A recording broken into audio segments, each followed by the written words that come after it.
Alright, meron tayo ditong parcel para sa ating CB400 Super 4. So, galing to sa Shopee at para to sa Honda CB250, CB600 at CB600F at sa mga Hornet series. Pero pwede daw to sa CB400. Honda CB600. Galing pa to sa China. Binili natin sa Shopee. At meron siyang bubble wrap para sa protection ng item. Mukhang okay Ganda. At ito yung itsura niya. Ayan. Parehas ng haba. Tapos diameter parehas din. Ang problema ito, yung nandito na parang handle para maipit pag pinasok sa airbox. Ang ganda. Meron siyang screen. Tapos ito, rubber. So gagawa po ng handle dito. Alright. Yes.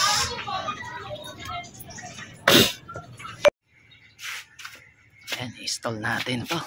Ayan yung airbox niya at ipasok natin to.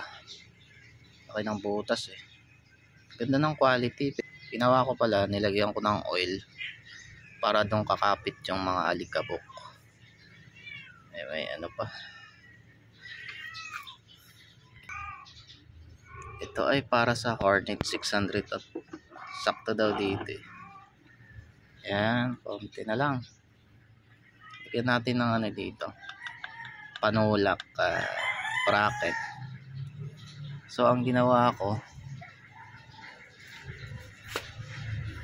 ito na lang muna. Itong foam na to para maitulak niya dyan.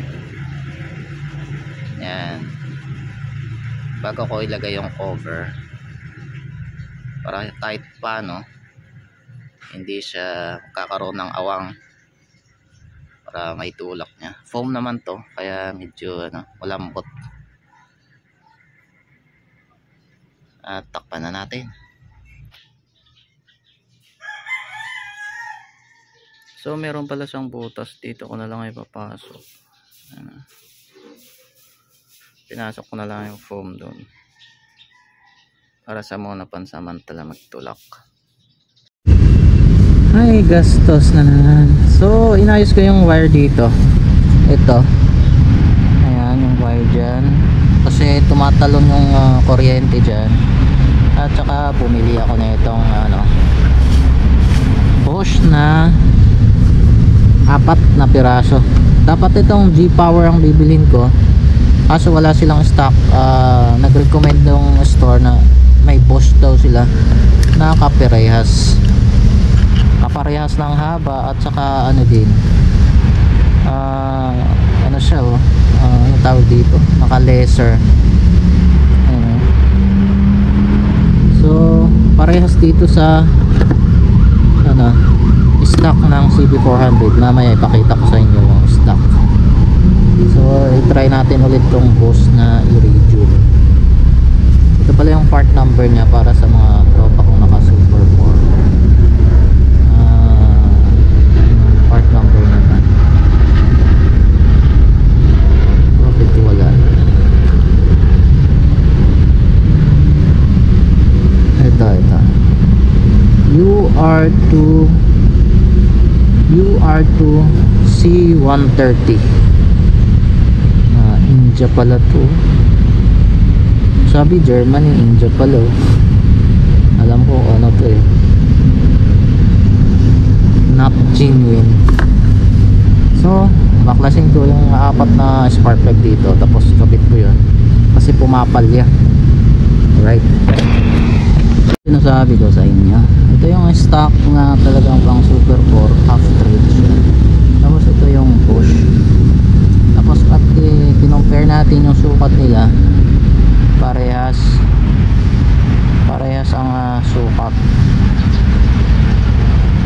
Hindi ito tutukod sa piston at ikakabit na natin dyan. Apat.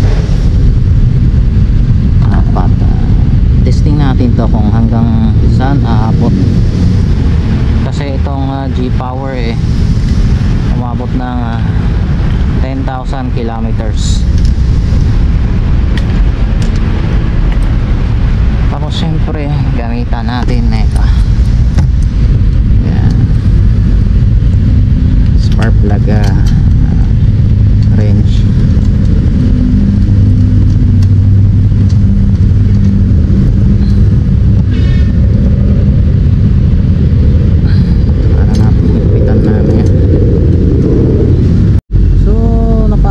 Binalot natin ang mga tangke, upuan at inayos na natin, pero may problema pa rin tayo kasi hindi smooth.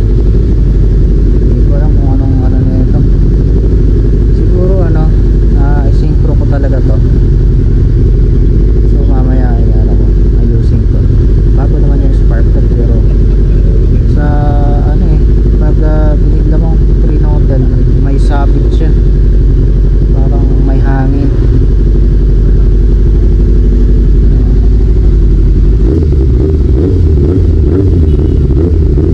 Hindi buo. Ayusin ko.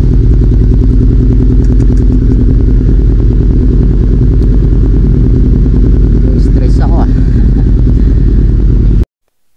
Dito tayo kay Shopman kasi di kaya ng powers. Pa-assist tayo sa kanya. Dami niyang binubuo. Yan, saan kaya yun? Sabi niya open Dami niyang motor dito sa Shopman Club. I-search nyo lang yung Shopman's Club. Ituturo kayo dito mismo. Kaso saan na siya? Sabi ko, punta ka kayo kay Shopman.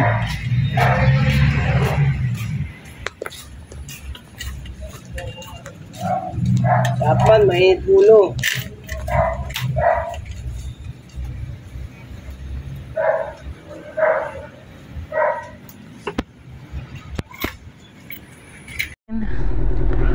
Pesa.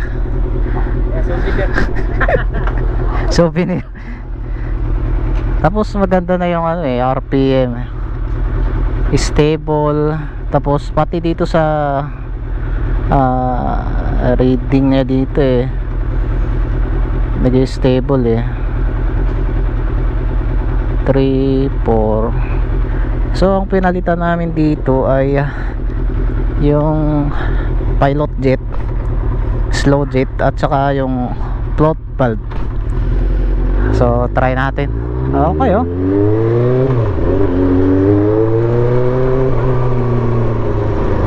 smooth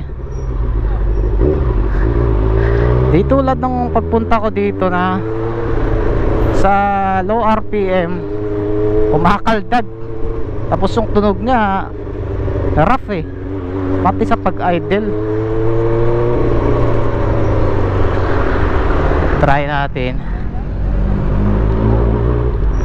Ayun, okay na, responsive okay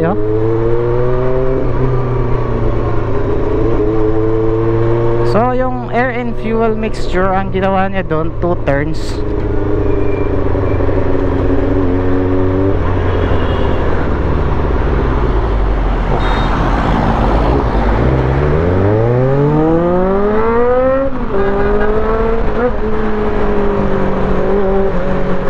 Okay.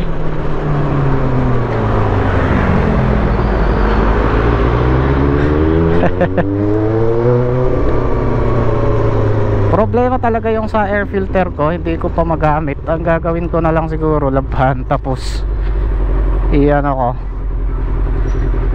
patuyuin, tapos slight lang yung ilalagay ko na oil. Ayan, si Shopman. Sa mga magpapagawa, dito kayo kay Shopman.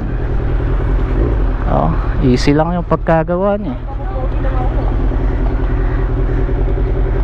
Ayos, responsive.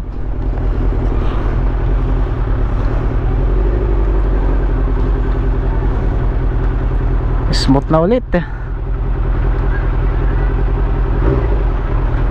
So dumating ulit yung air filter ko na papel. Pansamantala yun mo yun yung gagamitin ko habang hindi pa natutuyo yung hugasan kong air filter. Ganda oh. Hindi siya naggalaw.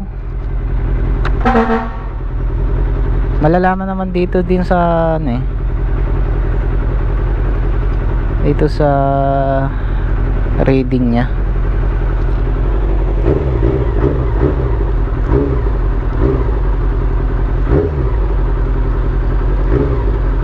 Okay, okay.